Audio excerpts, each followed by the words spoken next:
ব্রিটেনের স্থানীয় সরকার নির্বাচন অনুষ্ঠিত হতে যাচ্ছে আগামী ৭ মে। সারা দেশে এই নির্বাচন অনেকটা উত্তাপহীন থাকলেও বাংলাদেশি অধ্যুষিত পূর্ব লন্ডনের টাওয়ার হ্যামলেটস এলাকায় লেগেছে ভোটের হাওয়া। নির্বাচনী প্রচার প্রচারণায় ব্যস্ত সময় পার করছেন প্রার্থীরা। প্রতিনিধি এহসানুল ইসলাম চৌধুরী শামীম জানান, বর্তমান মেয়র এসপায়ার পার্টির লুৎফুর রহমান সহ মোট ৯ জন মেয়র প্রার্থী নির্বাচনে প্রতিদ্বন্দ্বিতা করছেন। এ নির্বাচনে আলোচিত বিষয় হলো বাংলাদেশি বংশোদ্ভূত ৪ জন প্রার্থী মেয়রের চেয়ার দখলে নিতে ভোটের লড়াইয়ে নেমেছেন। বাংলাদেশি বংশোদ্ভূত এ ৪ প্রার্থী হলেন বর্তমান মেয়র লুৎফুর রহমান, লেবার পার্টির councillor Sirajul Islam, tower Hamlets ইন্ডিপেন্ডেন্টস পার্টির প্রার্থী জামি আলী ও লিবারেল ডেমোক্র্যাটস পার্টির মোহাম্মদ আব্দুল হান্নান। আছেন অন্যান্য প্রার্থীরাও।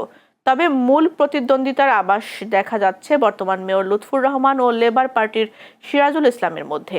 আর এ নির্বাচনে কাউন্সিলর পদে লড়ছেন ৩ শতাধিক প্রার্থী।